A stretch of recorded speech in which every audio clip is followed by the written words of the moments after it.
Today we're gonna time travel back to 2005, 2006 and 2007, aka the golden years of Spider-Man. Now you're probably wondering to yourself, what do you mean by the golden years? I'm talking about the pre-Spider-Man 3 hype train.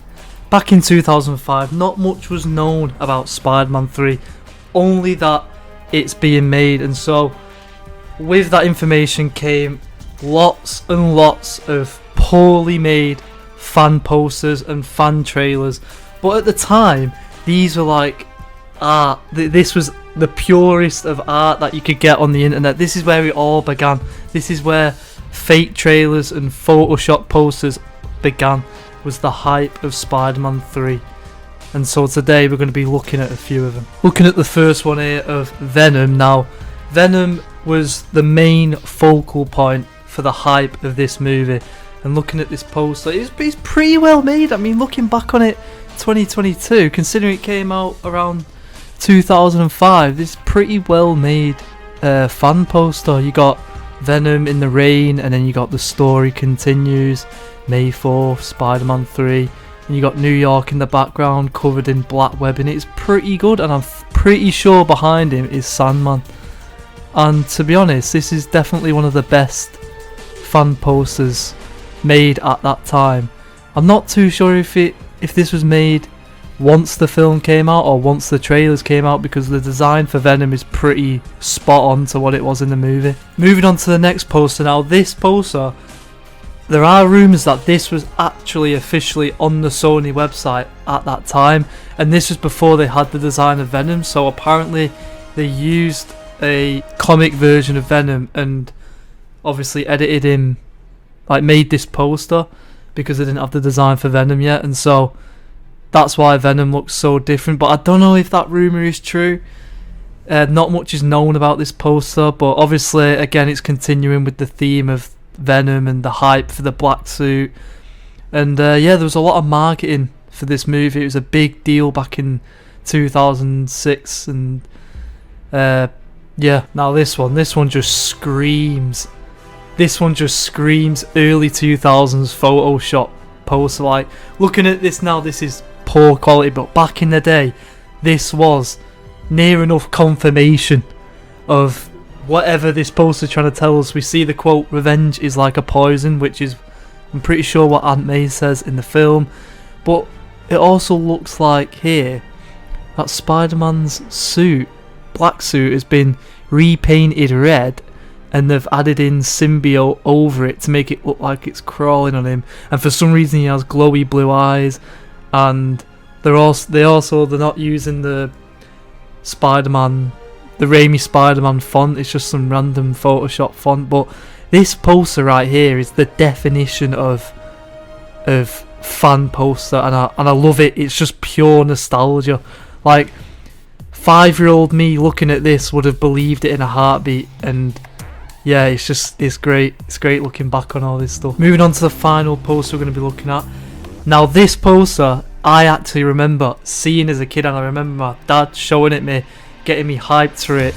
And yeah, it's so poorly made now, but back in the day this was like, so we got Venom here that looks nothing like Venom from Spider-Man 3, and then we've got Spider-Man 1 2002 Spider-Man just photoshopped in the middle, and then it looks like we have a video game render of Carnage on the other side. Now, a lot of people thought because Venom was going to be in the film that Carnage was going to be in the film, and I'm kind of glad that that didn't come to fruition, because there just would have been way too many villains at that point, and there already is too many villains, but adding Carnage into the mix just wouldn't have worked. But one thing I will say about Carnage is that after Spider-Man 3 came out, a lot of people, when they were making fake Spider-Man 4 posters and trailers, they really drove home the fact that Carnage will be the next villain in Spider-Man 4. Now, moving on to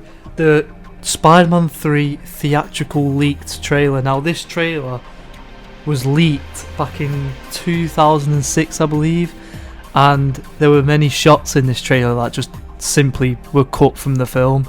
and they weren't even put in the extended cut either in Spider-Man 3.1.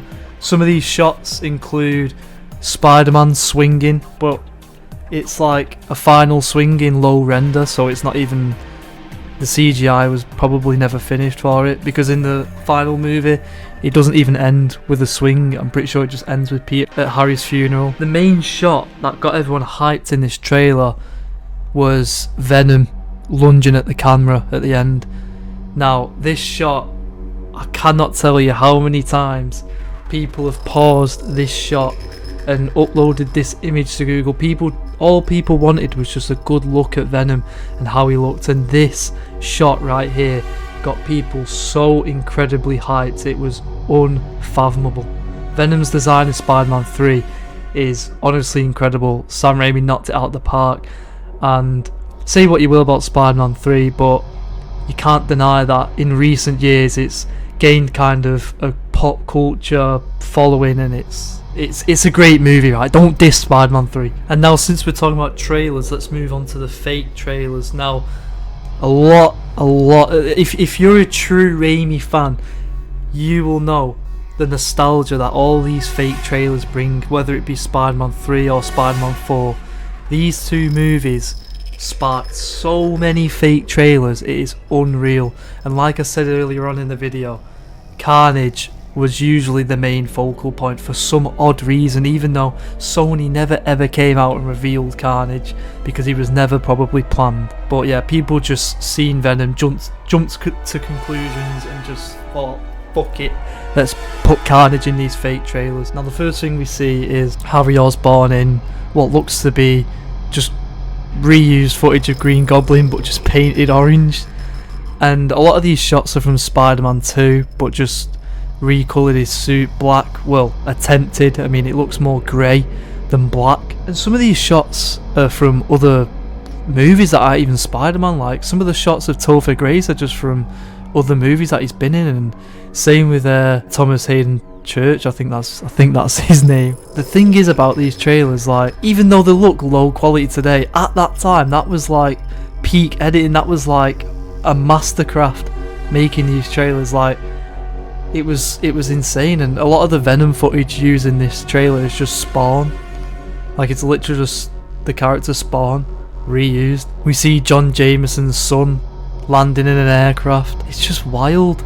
And like, none of this was in the film at all, because it's all fan made. And so you could expect like all the kids who believed in these fake trailers going into Spider-Man 3 and realising that none of this is in the film were probably very disappointed. Now, at the time of its release, Spider-Man 3 was a huge movie. Like, it was marketed in pretty much everything that you could think of. Burger King, McDonald's, everything. Everywhere you look was Spider-Man 3, Spider-Man 3. Everywhere. It was marketed to shit. And there was...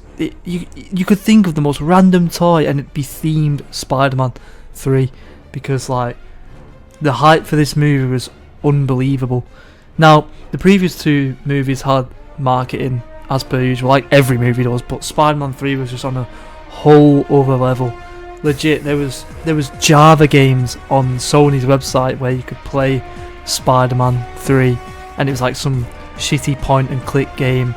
They were scouring the earth. They were covering the entire earth in Spider-Man 3, and to be fair, it worked because opening night box office sales blew up. Like, everyone rushed to see this movie because everyone was eager to see Venom for the first time on the big screen, and not to mention how well Spider-Man 1 and 2 did. People wanted to see that story continue, and to be honest, Spider-Man 3 did deliver.